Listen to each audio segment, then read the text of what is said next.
ভাই আমাদের তিতুমিরকে বিশ্ববিদ্যালয় করার জন্য একটা দাবি, এটা যথেষ্ট যুক্তিসম্পন্ন দাবি। আর আপনাদের যে এই দাবিটা তিতুমির কলেজ বিশ্ববিদ্যালয় স্বীকৃতির দাবিতে যে অমর অন্বেষণ করতেছেন, এইটা কতটুকু যৌক্তিক? ভাই আমাদের তিতুমিরকে বিশ্ববিদ্যালয় করার জন্য একটা দাবি, এটা যথেষ্ট যুক্তিসম্পন্ন দাবি। আর এটা অনেক দিন, এটা আজকে নতুন দাবি না, এটা অনেক আগে থেকে হয়ে আসতেছে। আমাদের 7টা দফা আছে, এই 7টা দফা মানতে হবে, মানে আমাদের তিতুমিরকে বিশ্ববিদ্যালয় দিতে হবে 7টা দফা। আর এই দাবিটা 1996 সাল থেকে চলে আসছে। 96 ইন্টার ছিল, ইন্টার বাদ দেওয়া হয়েছে। তারপর 2005-এ যখন জগন্নাথ বিশ্ববিদ্যালয়, তখনও দেওয়ার কথা ছিল, কিন্তু কোনো কারণে হাসিনা সরকার দেয় না। কিন্তু কেন দেয় না, এই জন্য আমাদের বারবার রাস্তায় নামতে হয়।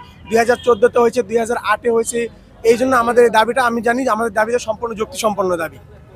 যে আজকে আমরণ অনশন আছে, 5 জন আমাদের অনশন করতেছে। যদি এটা আমাদের রাষ্ট্রীয় স্বীকৃতি না দেয়, তাহলে কাল থেকে কঠোর অনশনে যাবে সবাই।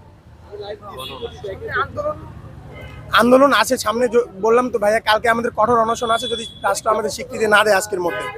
আপনাদের নিউজ দেওয়ানোর পরে অনেকে বলতেছে যে ছাত্ররা বেশিরভাগকে দূর করেছে, তারা বলতেছে, কিন্তু এখন তারা রাষ্ট্রের মধ্যে এইভাবে বিভিন্ন দাবি দাবা নিয়ে, এটা কতটুকু যুক্তি?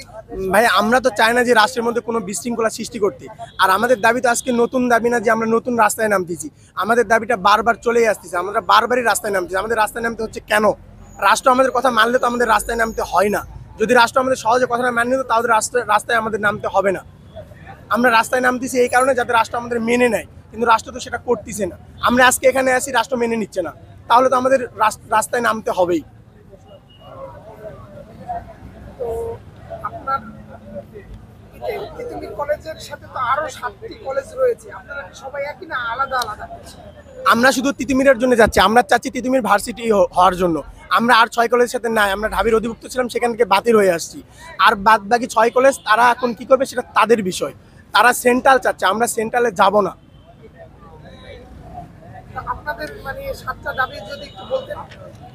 আমাদের 7টা দাবি: তিতুমির বিশ্ববিদ্যালয়কে রাষ্ট্রীয় স্বীকৃতি দিয়ে বিশ্ববিদ্যালয় একাডেমিক ক্যালেন্ডার প্রকাশ করা, তিতুমির বিশ্ববিদ্যালয় প্রশাসন গঠন করে 24-25 সেশনের ভর্তি কার্যক্রম পরিচালনা করা, অবিলম্বে শিক্ষার্থীদের শতভাগ আবাসন ব্যবস্থা নিশ্চিতকরণ, নতুবা অবিলম্বে শতভাগ শিক্ষার্থীদের আবাসিক খরচ বহন, 24-25 সেশনের শিক্ষাবর্ষের থেকে আন্তর্জাতিক মানসম্মত নিম্নতম 2টি বিষয় ল এবং জার্নালিজম বিষয় সংযোজন, একাডেমিক কার্যক্রম পরিচালনার জন্য যোগ্যতা সম্পন্ন পিএইচডিধারী শিক্ষক নিয়োগ, শিক্ষার মান উন্নয়নের জন্য আসন সংখ্যা সীমিতকরণ, আন্তর্জাতিক শিক্ষা গবেষণাগার বিনির্মাণের লক্ষ্যে জমি এবং আর্থিক বরাদ্দ নিশ্চিতকরণ।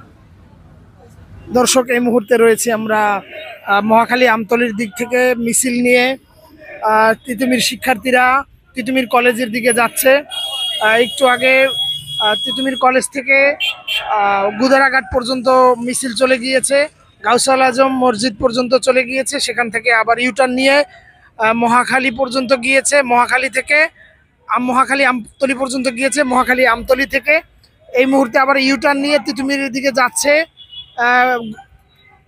এই মুহূর্তে তিতুমিরের শিক্ষার্থী যারা রয়েছেন তারা তাদের ভার্সিটির দাবিতে তারা এই মুহূর্তে বিক্ষোভ করছে, মিছিল করছে এবং অমর অনশনের ঘোষণা দিয়েছে। যদি তাদের দাবি যদি না মানা হয়, তাহলে তারা আরো কঠোর আন্দোলনের কর্মসূচির ঘোষণা দিয়েছে। এবং এই মুহূর্তে রয়েছি আমি তিতুমির কলেজের দিকে যাচ্ছি আমরা। দর্শক সবাই আমাদের সাথে থাকুন এবং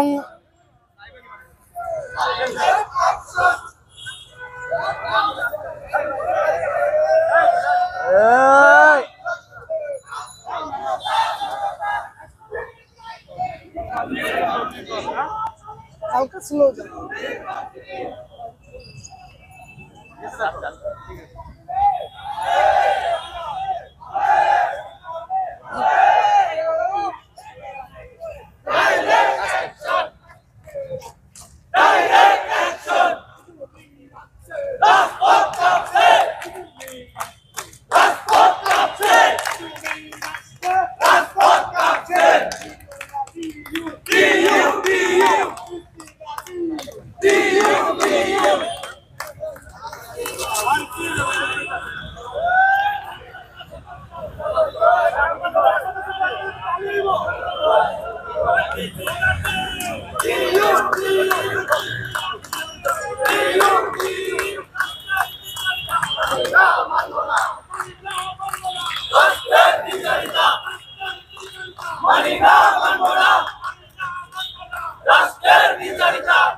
লাইভ চলে, লাইভ চলে।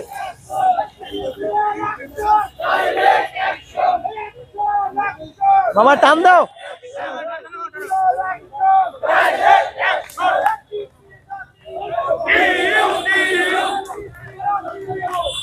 টানো টানো,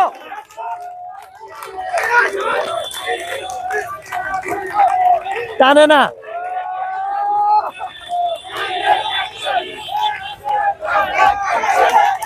টানো,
Direct